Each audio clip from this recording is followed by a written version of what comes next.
Hello and welcome to this week's episode of Politics in the Pulpit, a lectionary-based preaching resource designed to ask the provocative question of whether and how politics should appear in our preaching this week. My name is Raj Patta, and I'm a minister in the United Stockport Circuit of the Methodist Church. And I should say this is my last episode as a host because we will have a new host coming up, and I'm glad that the host comes as a guest for this session. And as you have seen each week, I'm joined by a distinguished guest from a different place and space on the pulpit and political landscape. And today I'm very pleased to introduce to you Reverend Jenny Mills, who is a guest for this week, but also will be the host as she takes over to be the host for the episodes to follow. So I welcome Jenny for this episode and wish her all the best as she takes on this role as a host. Because Jenny, I should tell you, it has been quite a learning experience for me to be a host for the last 3 months, speaking to various people and personalities who have been really passionate about politics and justice. So it has been an enriching experience, and I should thank the Joint Public Issues team for giving me this opportunity.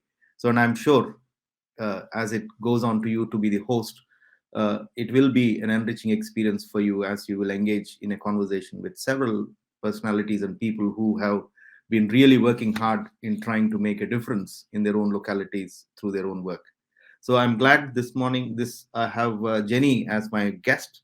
Jenny is a URC minister serving in the role of the Secretary for Education Learning in the United Reformed Church. She served in the local pastorate ministry and also was a primary school teacher. So she brings so many skills to this role. And I'm glad, Jenny, you are here this morning to be our guest.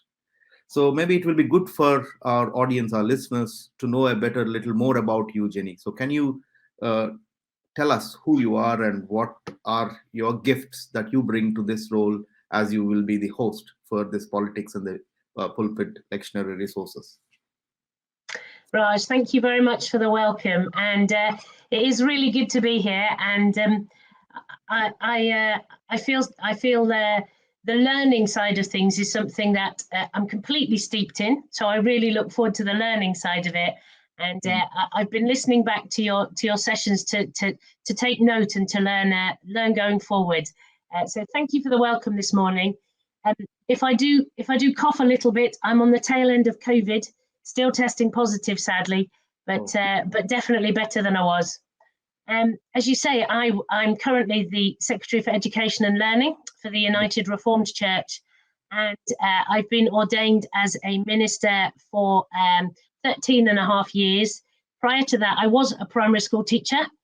I taught in quite deprived areas in Northamptonshire when I was a teacher, and did my training for ministry whilst I was still teaching. So I was training at Oxford University and teaching in the Eastern District of Northamptonshire. So it was a real contrast of life and experience, and to see how my faith was addressed both of those settings, which was really at times quite a challenge.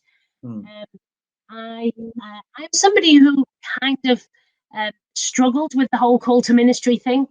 I spent a long time thinking God had got it wrong, obviously, and running away from the call. I found it hard to accept that God would be calling me just as I was. I thought God called cleverer, more intellectual, whatever. Do you know what I mean? I've heard this story from many other people too, but I struggled to hear the call. God never gave up on me, actually, and it was my husband who in the end just goes, look, if you trust the process, just go through with it. And here we are.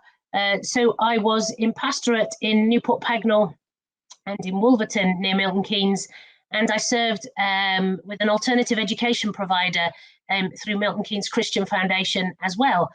So all of my ministry has been about learning and growing and encouraging people to learn and grow, build community, and do so in a vulnerable, authentic, honest and real way. And so I think I hope I bring an openness to conversation, an interest, a deep interest in people's lives and how we live our faith, how we share our faith, how we include others in the love of God, how we can share that in an open and inclusive way. So hopefully those are the sort of gifts that I'm bringing to this role. Super, Jenny. Can you also tell us where you currently live and what does your role as Secretary of Education and Learning in the United Reformed Church means? Okay, well, I currently live in Milton Keynes, which is, as many people know, it's a new city. I live near the Newport Pagnell service station, which more people might know that one as it's off the M1. And when I was appointed to this post, I was going to be based in London in Church House 5 days a week. But obviously the world has changed and the working landscape has changed. So now I'm based for 3 days a week in the office and 2 days a week at home, which works really well. And in fact, traveling from Milton Keynes to London, I actually can get there quicker than some people who live in London. So it works really well. I have family that lives nearby, and so it was lovely that we were able to stay up here. And my husband retrained only 3 years ago as a special needs primary school teacher, so he was able to carry on in his post, which was something that was really important to him too. So as Secretary for Education and Learning, wow, it's always an interesting one because people ring up and they say, "Oh, you're the secretary. Can I speak to your manager, please?" And we have the designation secretary as opposed to in terms of the person responsible for. And so I'm responsible for, alongside the rest of the education and learning team, for education for those going into ministerial training, for ordination, for lay training, overseeing our resource centres for learning, which are our colleges where they offer courses for both those who are going to be ordained and for lay people. We work in the United Reformed Church through 13 synods, and so the training officers and those responsible for learning in the synods, we liaise with them. We facilitate training and learning opportunities for those newly ordained and for those continuing in ministry. We finance a lot of those things, and we provide opportunities and resources.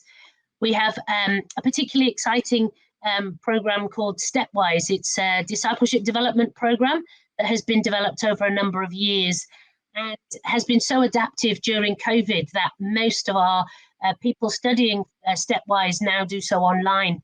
And it's where people come together and discover where God is in their discipleship journey. And there are a number of streams that can be followed, thinking about where faith is in our life, and then in worship and in the community, and so different ways of exploring our discipleship journey and helping us to grow. So it's quite a varied role. I also engage with ecumenical partners and colleagues and work with other departments within the United Reformed Church too.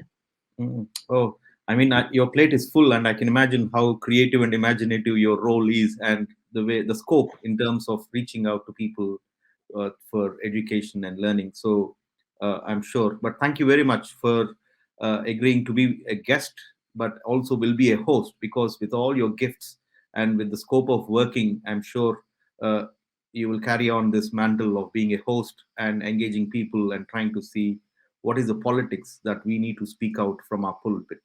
So maybe this week, yes. And I think I think you could kind of just hit it as well. Always coming back to what is going on in the local church. You know, how are we supporting those who are in our local churches who are seeking to be Christ's disciples in the world? So that sense of what we're sharing through worship is then is enabling people, and how we're doing that. And I think for me, I seek to go back and worship and lead worship quite frequently, so that I keep that connection, because there is that risk, isn't there? You have a disconnect otherwise. Right. So you are grounded in the grassroots, trying to listen to people and speaking, and I'm sure that is quite helpful in our journey of faith and in our discipleship. So Jenny, I mean, as you have heard, this is a Politics in the Pulpit podcast. So I wonder what that means for you. I mean, do you see yourself as a pulpit politician? That's a really good question, isn't it? And I think it's a challenging word straight away, isn't it? Politics, because immediately we go down the road of party politics. Mm-hmm. And I've had a number of people say to me when I was in ministry, in a ministerial post, politics has no place in the church. And party politics is a very difficult one, because that is very contentious. I was in ministry during the whole Brexit vote, and that was quite divisive. But politics with a small p, you cannot get away from it. Jesus was the ultimate politician. Throughout the Bible, we see politics calling out injustices, speaking up for those on the edges, highlighting the issues of those the weakest in society, and always trying to challenge us. So I never think of myself as a politician, but you're right. We can't get away from politics in the pulpit. It is already there, and if we don't name it, I think we're not being honest and authentic as followers of Jesus. I mean, you have rightly said, Jenny, because politics, Jesus's politics are about casting out the demons of injustices and trying to reach out to people on the edges and margins, and trying to see what liberation really means in that holistic understanding. And if we are following such a kind of Jesus Christ, I think we cannot but speak about the politics for our times, because our faith compels us to get involved and speak out against the injustices, engage with people who are struggling, and then strive like Jesus in terms of bringing out liberation for our context and in our situation. So thank you very much, and that really is helpful for us. So Jenny, from your context, what would you want us to hear as some key justice issues or political events that you think are important for us? Gosh, I think at the moment in the world that we live in, that's just a huge ask, isn't it? There is just, each day we seem to be encountering more issues that sadden, that anger, that frustrate. You just look back in the last week. We have the proposals on the ban for conversion therapy. That whole proclamation, U-turn, missing out the transgender people, just that in itself, the continuing nightmare of some of the behavior of those who are in power, the war in Ukraine, and also the continuing conflicts around the world. It's almost like each week we're having more and more that we really need to be challenged by. And yet you still see glimmers of hope in all of those, don't you? I mean, I'm extremely exercised about the cost of living rises, as everybody is, but then you see people who reach out to each other. I was just reading on Twitter the other day. There was somebody who asked about a food bank, and by the end of the Twitter conversation, somebody got in touch with her and was filling her cupboards for a week. We're seeing these the most desperate situations, but we're actually also seeing people looking out for each other, and we're seeing hope in them. So it's that balance, isn't it, between not being about being real and authentic, that there are some really awful things going on, but equally looking for the best and the helpers and the kindness within it. And I think that's going to be an interesting balance to get, because it is easy to be overwhelmed, isn't it? Yeah. You rightly said, Jenny. And each week, I ask our joint public issues team's colleagues for a little roundup of their expertise and what they think we might want to be keeping an eye on in the world this week. And some of their suggestions are, as you also mentioned, they have shared about investigations into possible war crimes in Ukraine as the focus of the conflict shifts away from Kyiv towards the south of the country and Odessa, while peace talks continue. The humanitarian toll continues to be massive. And in the UK, the government is facing criticism for the slow pace of visa processing for Ukrainian refugees, when many people have offered their homes. Added to this, some of the families that have been brought over have already presented themselves as homeless to their local council as the process of securing safe accommodation fails, and with the end of the legal requirement to self isolate and end of free COVID testing in England, continued very high levels of infection are prompting anxiety, especially for those who are clinically vulnerable. More people in UK now have COVID than at any point in the pandemic, although with lower hospitalizations and deaths. And the first fixed penalty notices have been issued for people who attended illegal gatherings in Downing Street during lockdown, bringing a renewed focus on the Prime Minister's position. And the 54% fuel cap price rise came into effect on Friday of last week, which will see the typical energy bill increase by about £693 over the next year. So the cost of living crisis is hitting hard, with reports that food bank users are turning away items such as potatoes because they cannot afford the energy to cook them.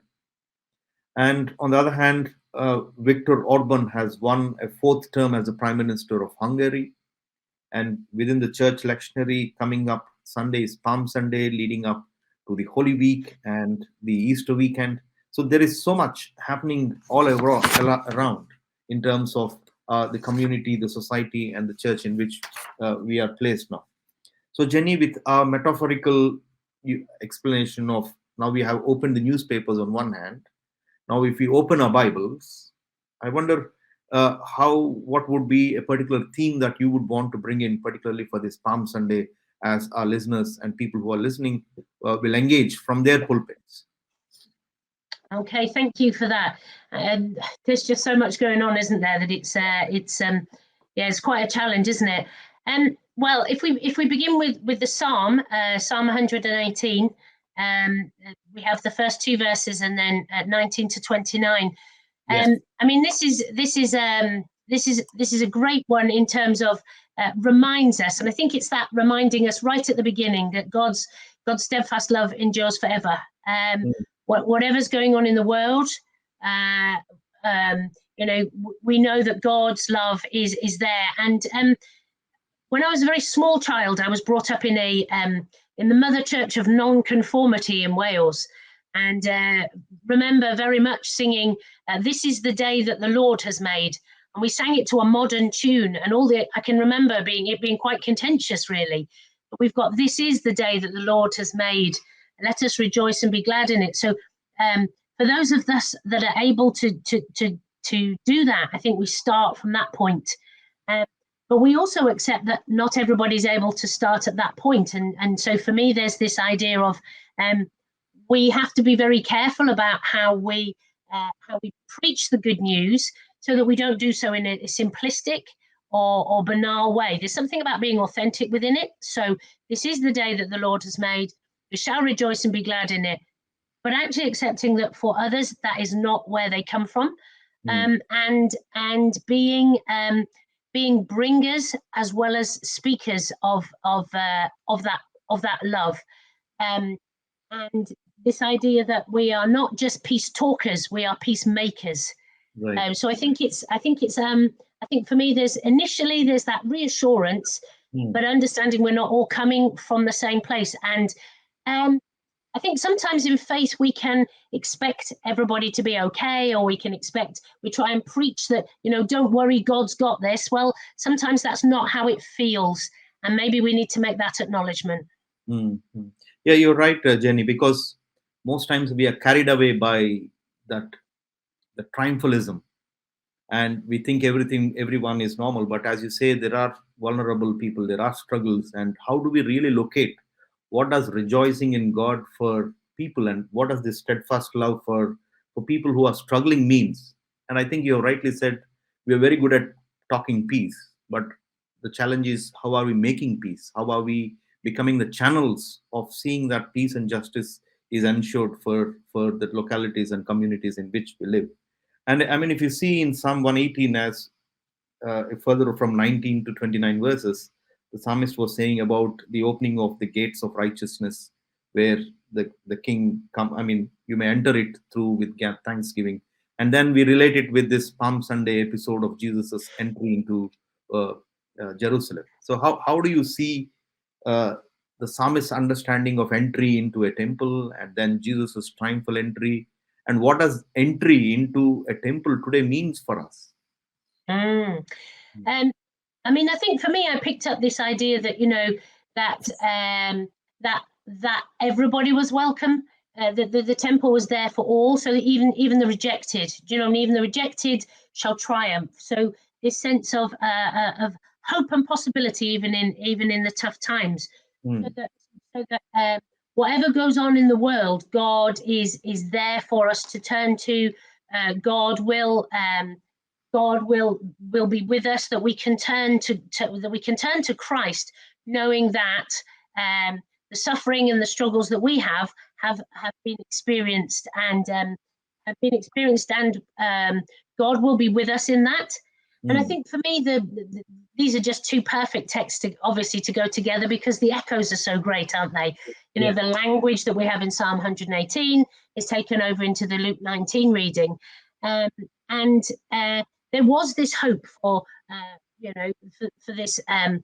Humanity always has a hope for better, doesn't it?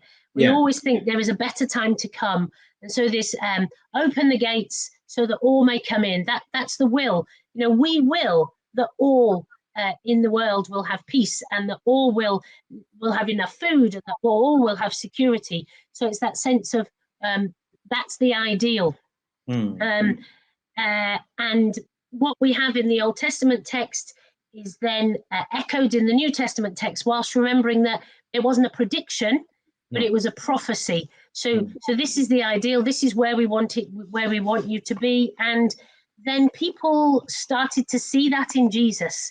And so when Jesus came, they started to see that this Messiah, as we know, long promised, riding on a donkey, the whole Zechariah 9:9, just this, that Jesus was the fulfillment of all of that. I think we've got to be careful in this, that we don't say that was predicted and so, oh gosh, look, here it is, because what was important in these texts is that people knew and were steeped in the language of what we now know as the Old Testament. And so it was trying to connect the dots up to show that there was this fulfillment side of things. So when Jesus rides in to Jerusalem, if we look at the language that we have in the Old Testament, you would have imagined more that Jesus would ride in with pomp and ceremony, wouldn't you? But actually what we get is Jesus riding in on an uncontrollable or an unbroken in colt.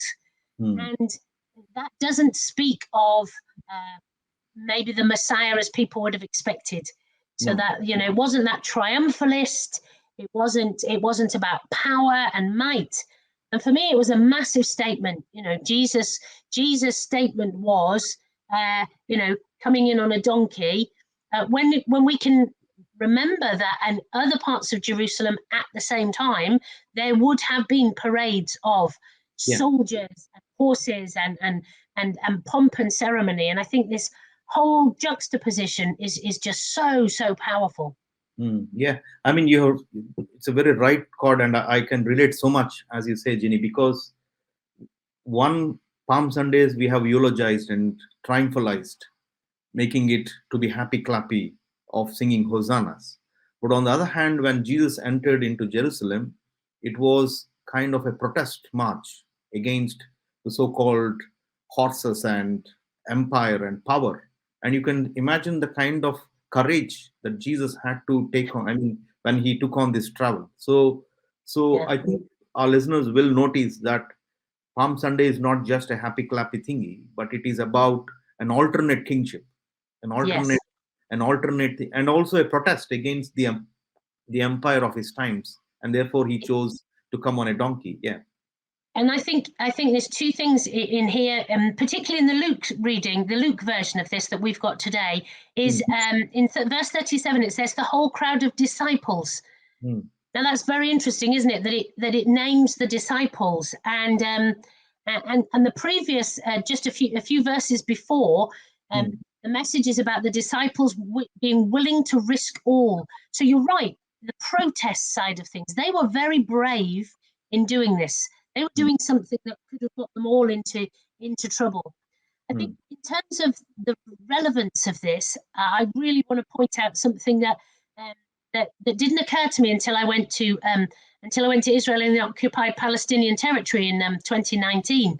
Is this the path that Jesus and the disciples trod can no longer be trodden? That route is no longer possible because the separation barrier is in the way. You can't go from Bethany into Jerusalem. And so that is incredibly powerful. That's something that we are celebrating is actually no longer possible. I mean, profound, Jenny. I can imagine what it means for people living in Palestine. How do they understand this Palm Sunday text? And it is it is a struggle for us to engage. And maybe I think our listeners and people this week who are on the pulpits will be sensitive to the context today and to see how people in Palestine are struggling with passages like this. But on the other hand, I think Jesus' coming into this world is to offer this alternative kingship, not kingship based on power, not kingship based on pomp and pleasure and all these ceremonies, but kingship based on servanthood, on caring, on justice. And I think that will be a profound message for us to take on. Absolutely. That whole message about I'm not here to rule by fear or submission or humiliation or any of those things. And actually, it must have been it must have been so countercultural. I'm not here to be the warrior Messiah. I'm not here to overthrow the authorities in the way that you think I'm going to. And that whole, not Lion of God, but Lamb of God.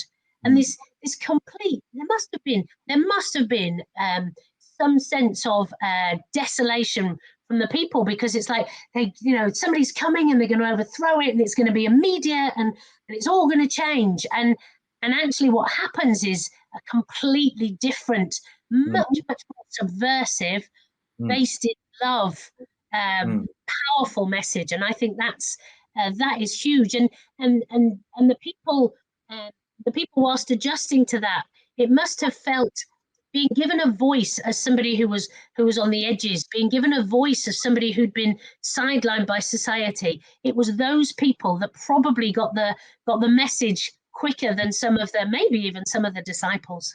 Yeah, you're right, Jen. I mean, as I read again Luke 19, I also found one, the protest. The other was the understanding of praise in the context of protest. I mean, today we use the word praise very loosely, but imagine the multitude of the disciples on that courageous march, on that a march in protest against the empire. So when they say, "Blessed is the King and who comes," they really means that praise the Lord is praise not Caesar, praise not to the Caesar or to the emperor. Yeah. So I was finding that to be again something that we need to engage with. Praise is not just what we today think praise, but praise the Lord is praise not the Caesar, but praise the kingship. Yeah. We saw the Christian Aid gathering yesterday in support of the people in Ukraine. That sense of coming together in prayer and showing their solidarity through that. And we're seeing, wherever people are suffering in the world now, we are seeing protests, aren't we? We are seeing a coming together of those people that are concerned, and their actions and their words are really speaking out. And it's like it is as much as perhaps those in authority don't want to see it or hear it. It really is a sense of people feeling so helpless that they now need to find new and creative ways to speak out. Yes, Jenny. I mean, I was also thinking, like, moving on from Palm Sunday into the Holy Week, Good Friday and Easter. So what do you think our listeners, what is this political aspect that you think our listeners and people who would want to engage with the text for Holy Week, Good Friday and Easter, what do you want them to hear from your perspective? Wow. Well, I think you've already kind of touched on a lot of the things for me, because it's about this.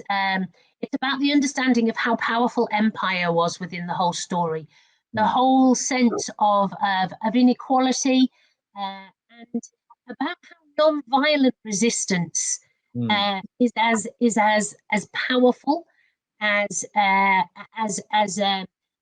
conflictual about how understanding the context and understanding the completely radical nature of the gospel. I think we've done a lot of domestication of so many of the things that we do. Easter now, we have a lot more about the flowers and the Easter bunnies and the chocolate and stuff, but we forget how radical Jesus, as we recall the last week, has been. There's one book particularly that changed my perspective on the Easter story, and it's called The Last Week by John Dominic Crossan and Marcus Borg. And it contextualizes the story. It takes it day by day, but it shows us this whole sense of how the Roman Empire, and how the structures of society then so greatly affected Jesus' journey, and the fact that ultimately he chose love as the way forward, and that constant reminder, and it's wondrous, isn't it, how we Easter Sunday is beautiful. It's flowers, and it's cross with flowers on it, and it's celebration, and it's chocolate, and it's community, and it's coming together.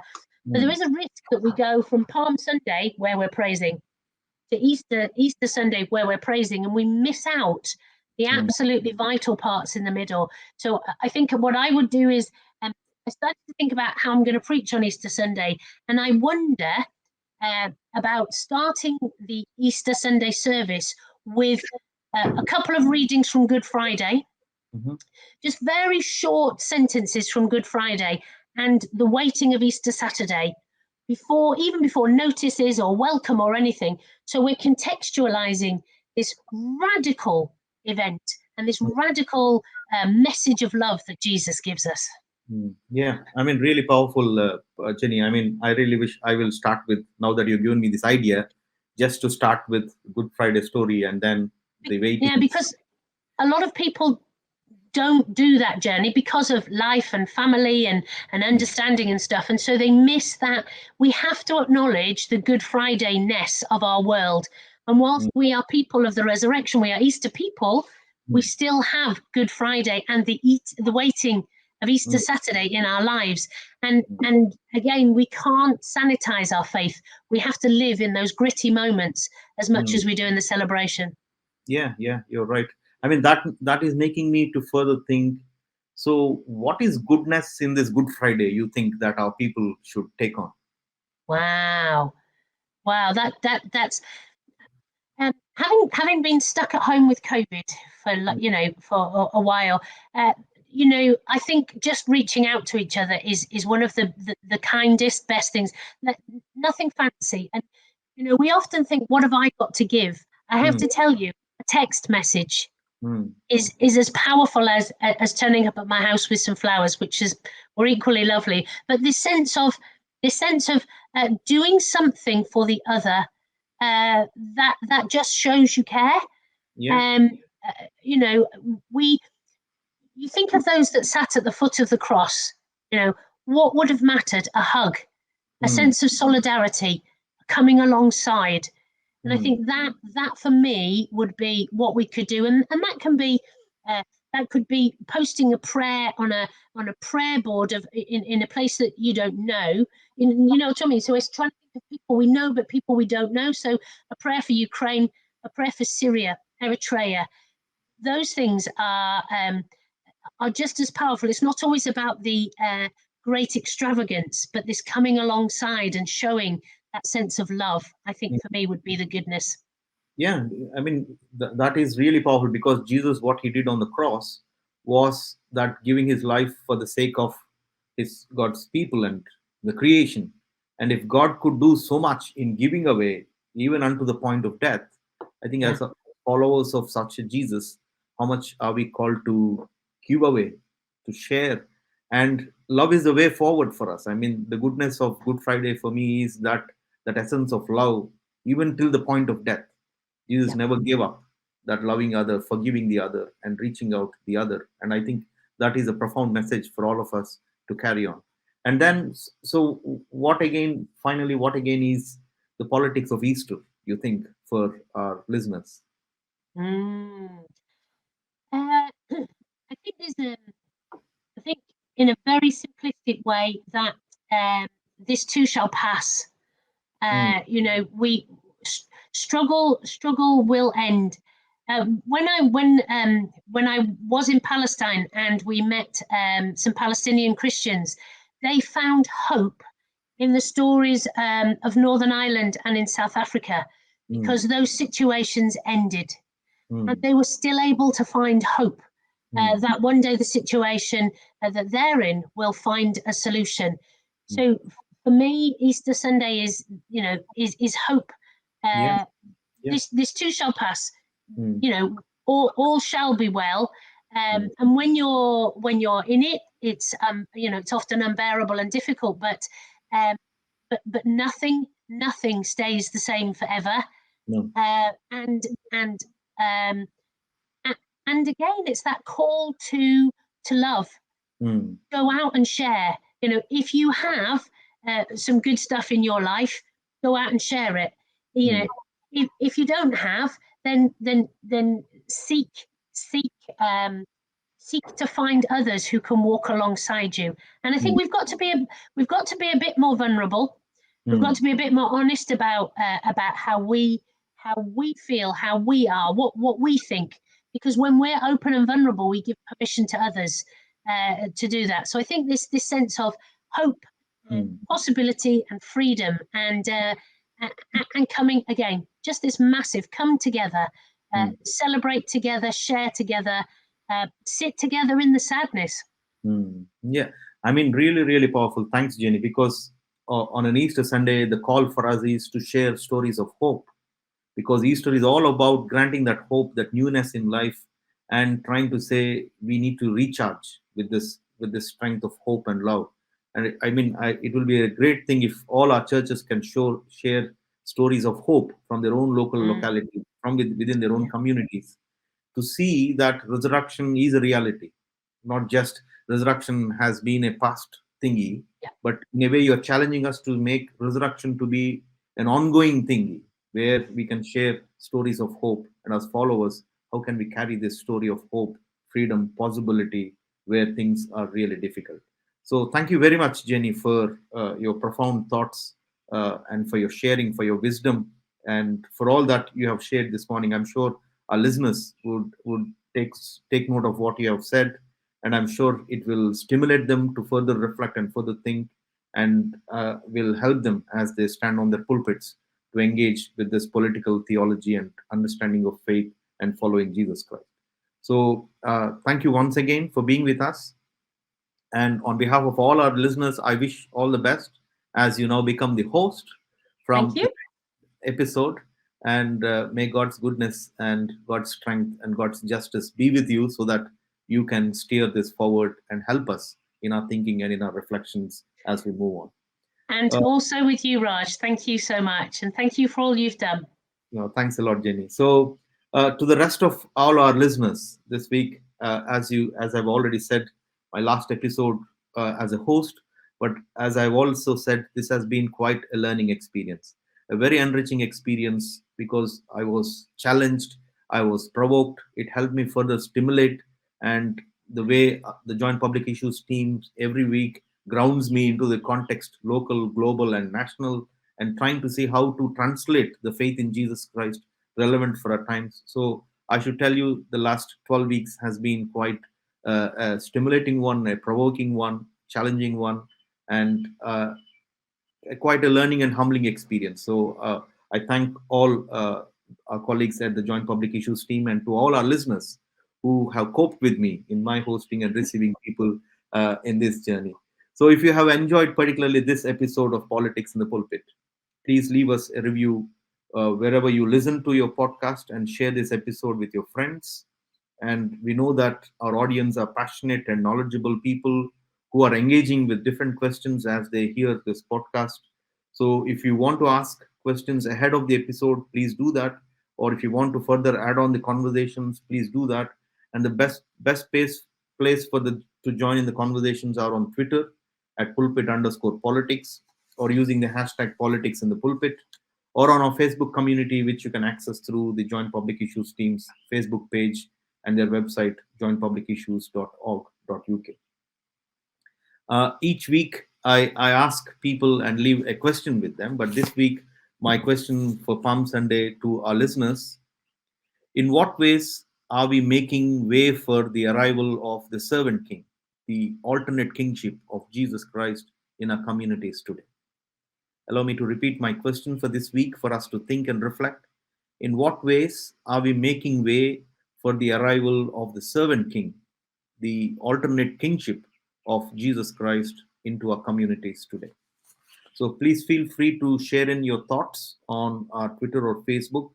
And once again, I extend my heartful thanks to the Joint Public Issues team, to all our listeners, to Matt, and for helping behind the screens for this podcast and for recording.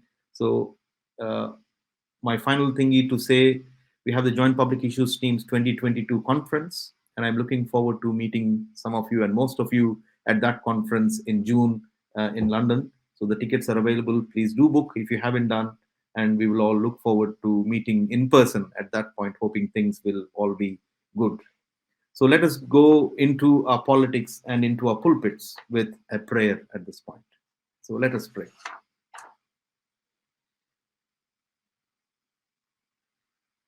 May the alternative king and the servant king, Jesus Christ, journey with us so that we join with Jesus in casting out the demons of our times, in sharing good news to the poor, proclaiming release to the captives. And may we continue to journey so that we engage with the goodness of the Good Friday and share stories of hope, because resurrection is a reality and Jesus is alive, walking with us, weeping with us, journeying with us, and strengthening with us. May the goodness and mercy of the triune God journey with all of us so that we become faithful followers of Jesus Christ, relevant for our times today. Amen.